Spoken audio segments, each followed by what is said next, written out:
Ladies and gentlemen, we have a really special guest here, and I just learned that she's an elite special guest. We're going to call you an elite special guest. Okay. Her name is Susan Nardone, but she's got a lot of identities we also learned. Well, there's a lot to learn about Susan, and we just found out that she was an elite supermodel of the Miss Internationals or something like that. Ladies and gentlemen. Not special forces or anything like that. Well, close enough, but I didn't realize that she was an elite international pageant winner. Right. So my title is Ms. U.S. Continental Elite. So how do you put that on a banner? I'll show you after. They really have that? Yeah. There's a banner that you fit There's a banner holy. that fits all that on there, which is amazing. Wow. But, small text. Very small text. Probably, yeah. So the elite division in many pageants is for over 40, over 50. This particular pageant was over 40. But then that's another thing. You don't look over 40. Oh, thank or you. you're over 50. Would you mind? No, I mean, you look like you're 30 years old. Well preserved. Wait, you have kids? I don't. I have That's the reason. Well, I say that's the reason why too. That's the reason. But my stepchildren are 21 and 22, and you're like sisters then, brothers and sisters. If I didn't feel old before I had stepchildren, I feel old now. They really? Are the only thing that makes me feel old, honestly. Really? And not physically. It's just when they say things, I'm like, what? And I thought I was a pretty hip person, but apparently I'm kind of not a hip person. Well, I just can't believe that you're over 40. You don't look it. You don't have any wrinkles. You. You know, it's funny because I interviewed Smoke somebody. and mirrors. Yeah. Smoke and mirrors. Well, there was a woman that I interviewed, and she didn't have any wrinkles either. And she was African American, and she said, "Well, us blacks don't crack." Oh yeah. Oh, and Olivia. Said, I know Olivia. Olivia Martin just got engaged, as a matter of fact. She did. Yeah. To her love, Robert Brewer. We were all Yes. waiting. We were like, it's about time, Robert. That's Robert. Actually, he owns his own farm, zoo. Yes. And Philadelphia, and you're from Philadelphia, I think. There's a little. I did live in Philadelphia for 14 years. Yes. Wow, so, I love Philly. And I was in Fishtown, and it was very exciting because when we bought the property in Fishtown in 2004, it was still really an up and coming neighborhood. So we saw it kind of like gentrify and grow What's around. What's Fishtown? I don't even know what that. Fishtown is like the kind. It's hard to describe the area. It's a little north of Northern Liberties, but there's so many different little pockets in that area. But right. We live kind of off of Girard Avenue. If there's any Philly listeners out there, I'm sure they know where I'm talking about. But yeah, it's kind of the up and coming place now. And then you moved there to go back to Atlantic City area?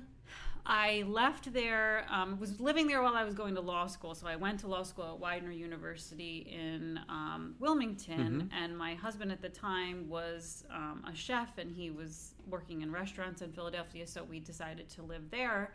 But I'm originally from Atlantic City. So I grew up right outside of Atlantic City. My parents met on the Atlantic City beach. My dad was an Atlantic City Beach Patrol Wow, so wait, let's talk member. about the boardwalk. What is it, Boardwalk Empire? Yes. How familiar was that to your father? Was that was a little bit probably... That was a little way before his time, but my dad grew up in the Inlet in Atlantic City in the 1960s and early 70s, so Atlantic City looked very different to him, I'm sure, when he was growing up. And it's cool to drive around and with him and for him to tell me stories about what it was like back then. And as a person on the beach patrol, he has had two brothers, and both of them were on the beach patrol, and one of them had a monkey. On a beach patrol? This would never fly, ever, like, nowadays, but my Uncle Paul brought a monkey to work every day when they were on the patrol, and he said it was a way to meet girls. Wait a second. You were even allowed... That's not like Michael Jackson's monkey. No, yeah. It was a little tiny, like, monkey, and my grandmother told me that it did bite someone, and then he couldn't bring it to work anymore. So, yeah, we have pictures of my Uncle Paul on the beach, sitting in the beach, where they sit, and the perch, and he has the monkey on his shoulder. Oh, my, monkey on his back. That's amazing. What a story. Yeah, I don't even know how he even got there. Right. So you're the whole package, right? You're beautiful. Oh, you thanks. have tons of experience in terms of law. You're a practicing attorney, education space. Your platform was special needs and mental health. You've combined that all. Yeah. You're actually learning how to fly. I am. This is what I mean. You are the whole package, ladies and gentlemen. If you don't have kids, look what you can turn out. No, I mean, it's a perfect example of having the freedom to do whatever you want. But then I've met so many women, and that's honestly what's inspiring about pageants is you will meet women who do more than I do, like, and have kids and do all this other stuff, and you're like, wow, what am I doing? I need to step up, you know. So that's one of the reasons why I think I have maybe accomplished as much as I have, because I am constantly inspired by other women, particularly in pageantry. And pageantry gets such a bad rap because I think people think, especially at the Mrs. level, that it's just these like Stepford wives that don't do anything. That's right. And if you ever get the opportunity to actually compete with some of these women, you realize that's absolutely not the case, right. you know. So some of my best friends have come from competing in pageants. And that's where you met Mary and Kim. Right. Ms. Bosley. I call her Ms. Bosley because she never comes here. Yeah, never comes. She's just on the speaker. Exactly. You know what I'm talking about. She's just on a yeah, speaker. yeah. So that was in 2008, I think? Is that? I met Kimberly and Mary in 2006 competing for Mrs. New Jersey, United States. Wow. Yeah. And who, out of all the three, did anybody end up winning? In that one? I did. Whoa! That's why Mary's never reached out and said, you got to get... And by the way, Mary's like... Because I said, this woman, I want to have her on. She goes, this absolutely perfect, beautiful person, great person. You're going to love having her. So I'm so glad, but that's probably why you never really got the formal invite from Mary Moltz. But the incredible Mary Moltz. Oh, yes. Incredible. You know, she's here every single time we recorded a podcast. Except for mine. Except for yours. In she knew I could handle it by myself, I guess. Exactly. But that was, I mean, you've done a couple of pageants, haven't you? I've been doing pageants since I was 15. So I grew up, as I said, in Atlantic City. So my mom, when I was younger, was heavily involved in the pageant as a volunteer. And so I would, you know, go with my mom and meet these ladies when I was like 5, and I'd get the program book and have them sign it. So this is people I looked up to, you know, for a long time when I was a little girl. And so I think every little girl, well, a lot of little girls, not everyone, but, you know, look up to that and say, oh, I want to wear a pretty crown and a sash one day. And I think that was totally me. Like, that was my goal. Right. And then it just progressed into something where when I was in high school, I did them and I got scholarship money out of it. And so, wow. Yeah. And then when I became an older woman and I was looking for a way, honestly, to make friends with other women that were like me. So I did find that because I didn't have children, I had a lot more free time on my hands than maybe ladies that did. And so one way that I got to meet other women that were sort of in my same position was through pageantry. So right. And then your platform. So let's talk about your platform, because I know that with Mary, she's always told me, and this has been awesome for me because I'm meeting so many beautiful women with amazing platforms. Yeah. And your platform, which is, I know that it was mental health, right? Yep, it's actually student mental health. So as you mentioned before, I have been practicing attorney for 14 years now, and my focus has been education law.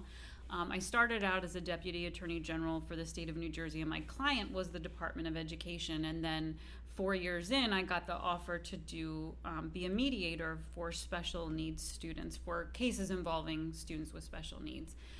So when there was a dispute between the school district and the parents over what kind of services their student was receiving, they would come to me before going to a judge. And I remember thinking when I started doing that, and I started doing it about 9 years ago, that all of my cases would be about students that were maybe dyslexic or autistic.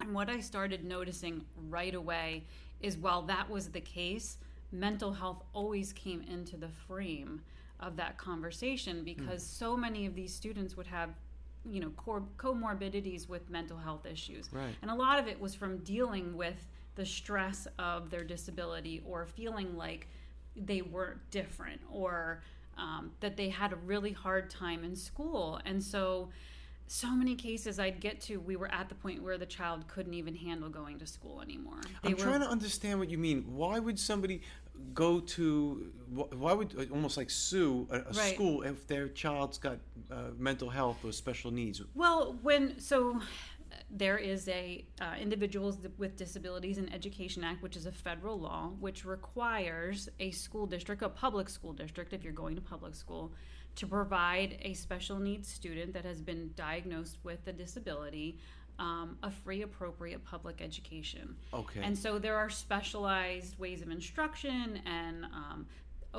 things like occupational therapy and physical therapy and speech therapy, that those services are owed to those students so that they can maximize their education. I see. And so a lot of times you come to a crossroads with the school district because as the parent, you're saying, I don't think they're doing enough, or they're not providing my student a free, appropriate public education. I see. And the parent has the right to file against the school district and say, hey, you're not providing the right services. It's their right under federal law to be able to do that. So it is a legal proceeding, but I think the focus in New Jersey and in many states is to try to have this relationship continue, right? Because these two entities Yep.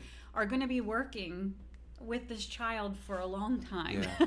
So you don't want this negativity between the school district and the parent. So one way to really do it and do it nicely is through mediation. And so rather than going to a judge right away, they're going to send you to me, who knows the law and is an attorney, but try to help the parties sort of come to an agreement outside the confines of a courtroom where things can get really adversarial. So I guess then it begs the question, can anybody, and let's not say special needs, but let's just say my son is in class and we don't feel that the teacher is properly teaching the students. So, and I'm a spokesman for a class of 30 people. Can I go, or is this only for special needs? Well, children? you have to be, have a disability that falls under the categories in the IDEA. You have to be given what's called an individual education plan. There are other rights that, of course, students have, but this is particular to students with special needs who are given an IEP by the school district, and you're working in that realm.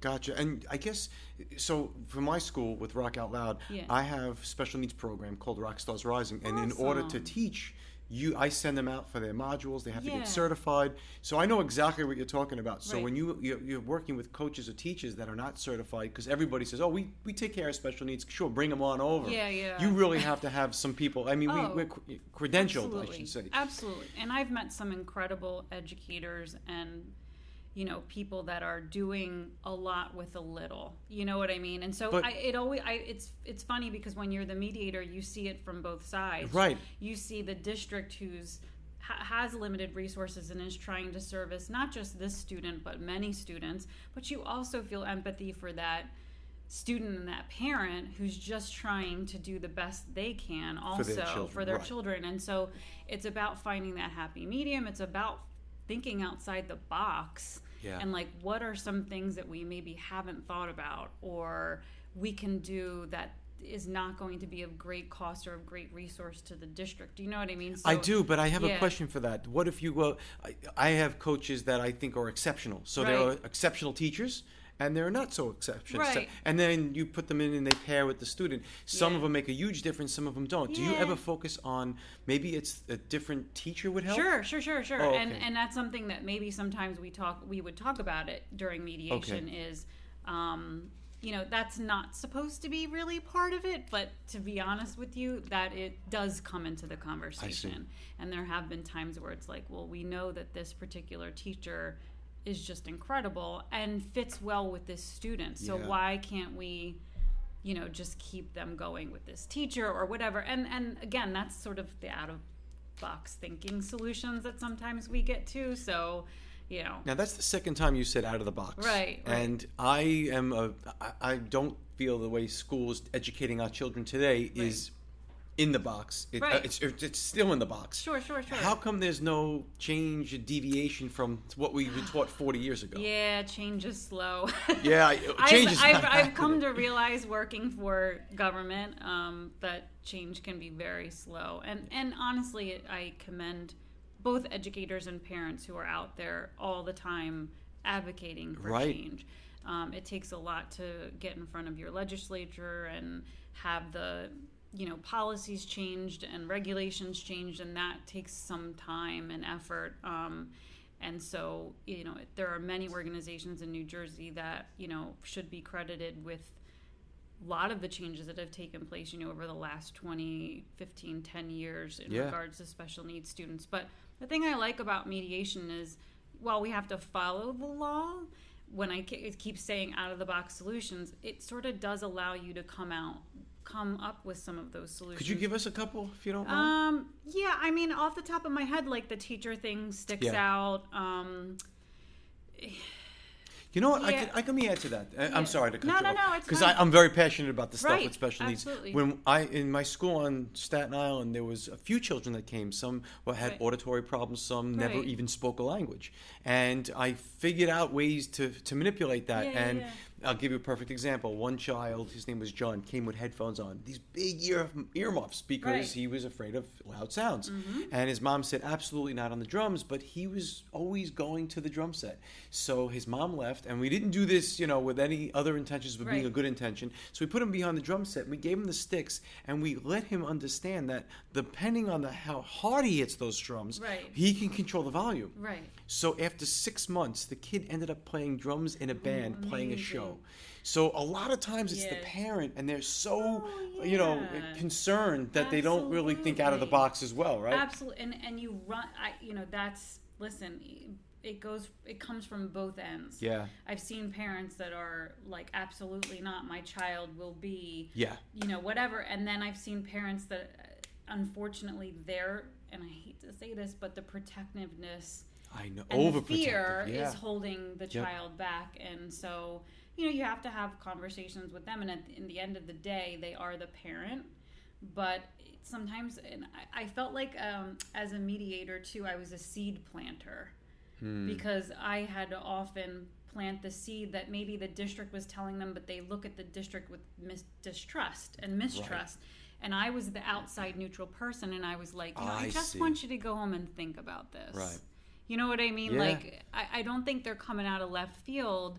And although right now it doesn't seem like a good idea, consider it. Right. And if it doesn't work, it doesn't work. You know what I mean? So a lot of mediating for me was not so much about using what I learned in law school or my legal knowledge, but it was more about how I deal with people and how Right. you deal with people in really emotional kind of tough situations. So sometimes. is there anybody that sticks to your mind that you helped, let's say 5 years ago, that you now know and say, No, I mean, I don't No? really talk to them afterwards because it's like a one-day situation. wow, that's but- the beauty, but I because that do- one seed could have been the difference yeah, between... yeah. But I truly have had people before they even leave the room say to me like, "Thank you so much. You Right. made such a difference, and thank you for listening to me." And just, sometimes it's just a matter of that poor parent who's been like fighting the child's entire life and just not feeling like they were heard at all. That's right, yeah. And so just to give them that space, and in the very beginning it was hard for me to just sit there and listen, because I wanted to say, and towards the end, and even I just listened, Yeah. because a lot of times if you listen, they're giving you the solutions. You don't even need That's to right. come up with the solutions. That's a They're good point. giving them to you, and you just have to be the one to put all the pieces together for them. Because That's a you're great hearing from the point. district and you're hearing from them, and I'm like, I'm hearing more agreement here than I'm hearing disagreement. Yeah. But we're just have to work out how we're going to do this. Got So I learned to sit back and sort of shut up and start letting people Mm-hmm. talk more and listen to them more, and that ended up being better results wise than me trying to get involved and tell them what Got I it. thought. So you're still located in the state of Jersey. You're still representing the state of Jersey. It's still your gig. I actually now moved back into working for the Department of Education, and I work as an appeals coordinator there. So I did move away from mediation. I did it for 9 years, but I will say mediation, as much as I loved it and I'm really proud of the work I did with it, it was emotionally draining. Yeah, and I gotta think I it was, definitely yeah. needed another avenue and venue, and I wanted to get back into sort of using my legal brain a little bit more and writing more, doing more legal writing than I was doing, Got it. obviously, as a mediator. So that's why I went back into the department. Got it. So you said to me earlier before we started filming that somebody committed suicide in your family, and that was Yeah. the mental health that you were talking about right. earlier? Yeah. My uncle, and he was in his 20s. And Did you know him then? I was only 4 Right. when it happened, and we didn't really talk about it very much, and I think that's there you go. That's the main thing, right? Is that you're right. people didn't talk about it. People still don't talk about it, and there's definitely a stigma around it. So he wasn't like special needs on the spectrum? No. He just depressed? Yeah, just depressed. And I think, when I started meeting these kids and parents that were having trouble with mental health issues. It resonated with me too, because honestly, 3 years into my practice, I went through a really very difficult bout with depression, and I think the pressures I was putting on myself and the pressure of my career was not something that I was at that point really capable of handling, or hadn't learned how to handle. Right. And so I had known what that was like. I mean, I got to those depths where I was looking up on Google, if I commit suicide, does my husband have to pay my student loans? Like, I got to that point. Oh my God. And so I went to a therapist. Everything is golden now, but wow. I mean, thank you. I think what that gave me when I talk about like mediating was that empathy piece of people is like, I know, I've been there. I've faced that demon. I get where you're at. You know what I mean? And so, that's what made me interested in helping people when I was in mediation. That's what made me interested in speaking about it and making it my platform. I think I went the student mental health route because I don't think people realize how many students face mental health issues. This statistic that I've heard and talk a lot about is 20% of students before 18 will experience depression, but I have to tell you from it's gotta be higher anecdotally, than that. I think it's way, from my own anecdotal personal experience, it's way higher than It's something that Governor Murphy's probably put together. Keep his numbers as low as possible. when it helps him. I know. But I'm here to tell you, Governor Murphy, it's way low.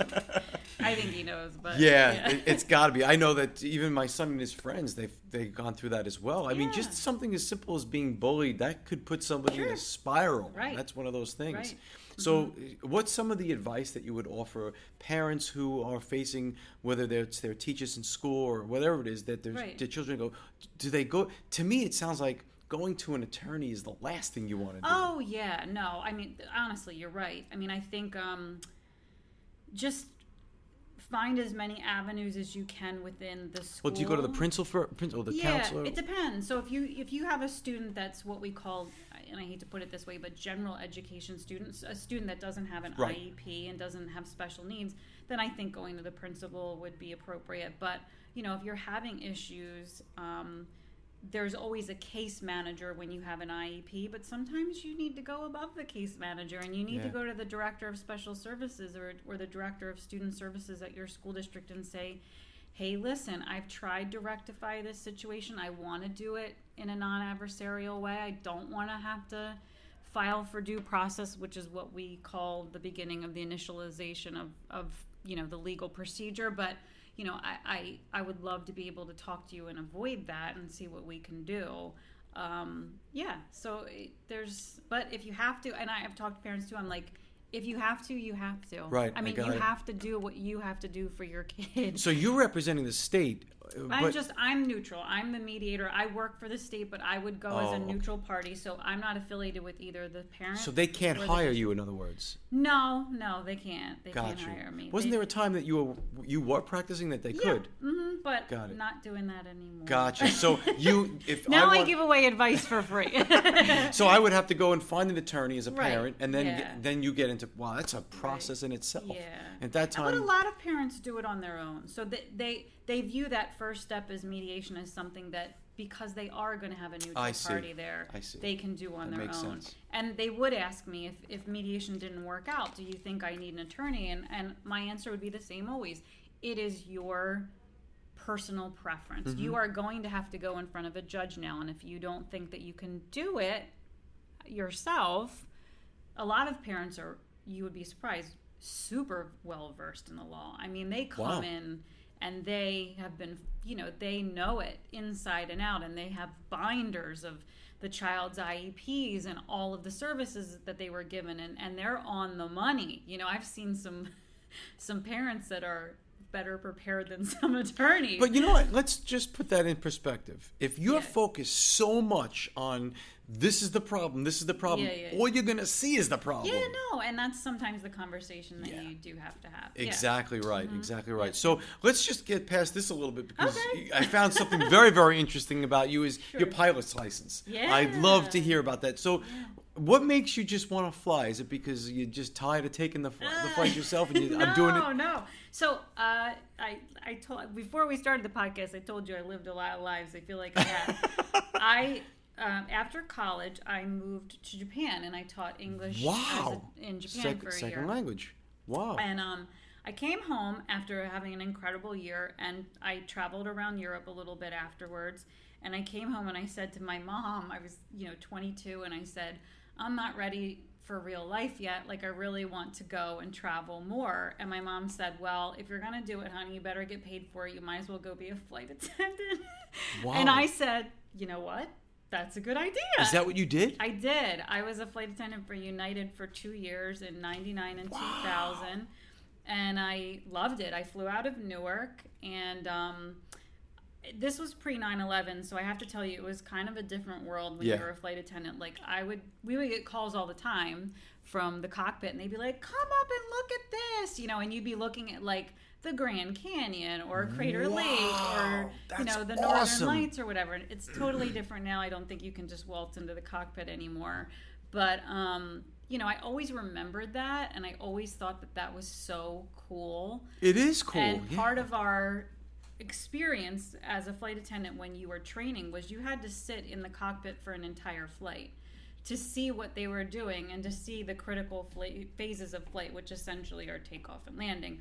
But, things like that. And I just thought, oh, this is so cool. But I didn't really ever think like, oh, I want to learn to fly a plane one day.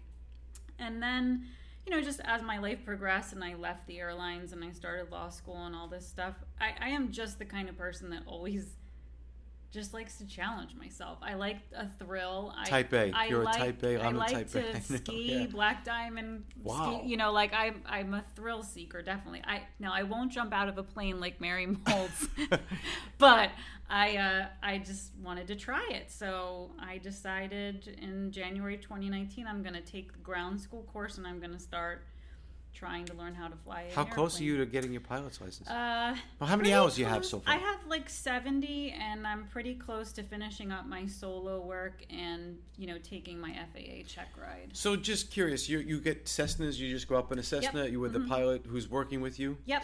Do they just shut off the engine just to see what happened? Yeah, Are you kidding me? They tell you, well, they don't just shut it off, but my instructor's really nice to me because I am a little bit of a scaredy cat. So he says to me, we're going to practice, emergency procedures. I'm going to cut the engine. Now, what are you going to do? My God. He does give me a little. But you got to cut the engine just to get the practice. Yeah, you do. You cut the engine and you say, this is where I would land or whatever, or you're close to the runway. So he'll cut it close to the runway and then say, do an emergency. So wait, you've cut the engine and you've landed without an engine. Yep.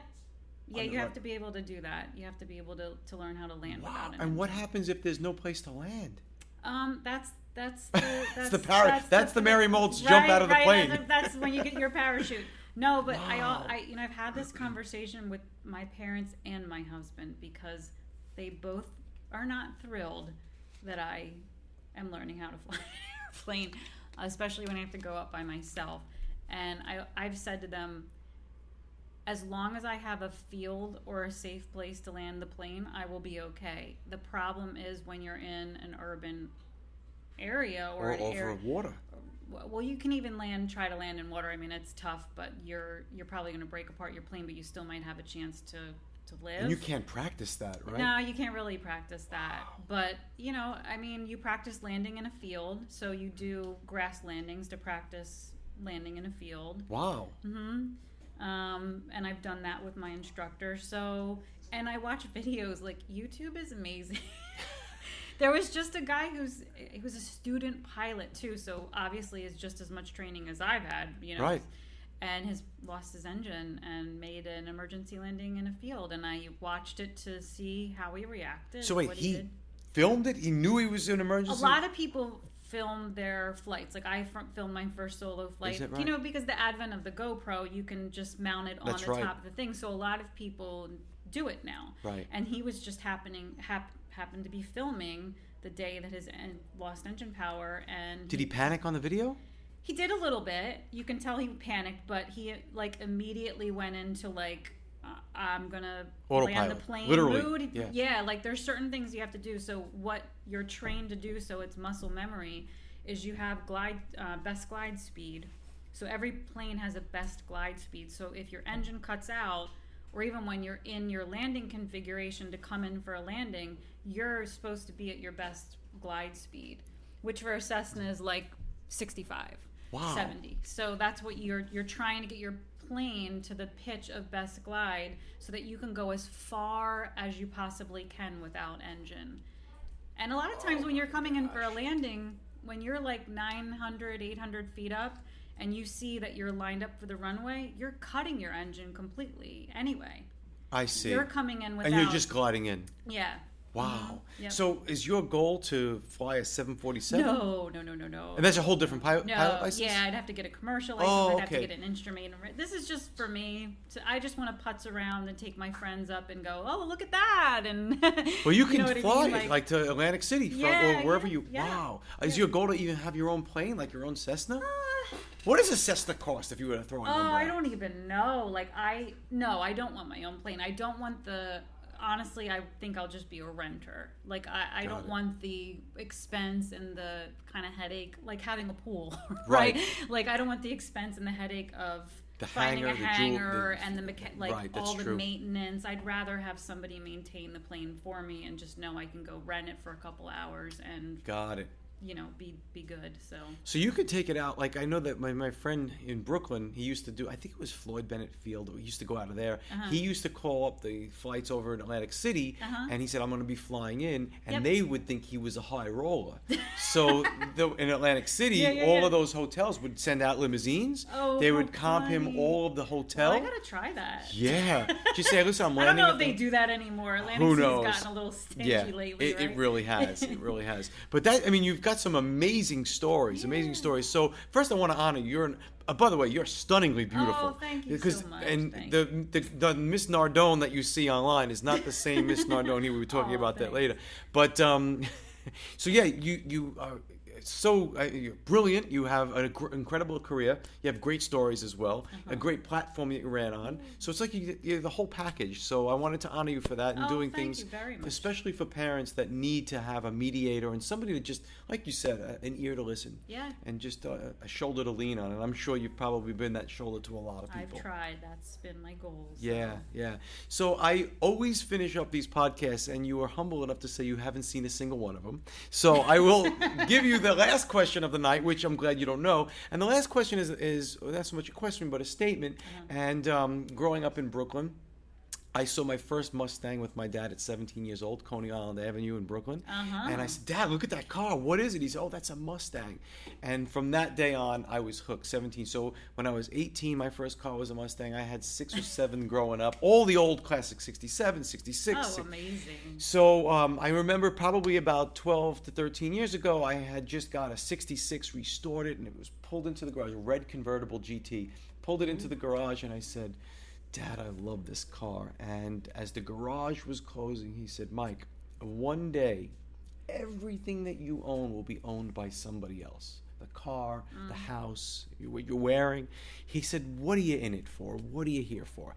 And, I was ignorant at the time. I was, even though it was a decade ago, I didn't think about stuff like that. But then as you get older, you think about, what's your legacy? And it really gave me that idea to really rethink of it. So I'm going to ask you what's your legacy, knowing that everything that you own one day is going to be owned by somebody else? It's so funny because that's such a question that I feel like a pageant question what you would get. Is it really? I feel like it's very much like a lot of times you get asked, like, what's your definition of success, right?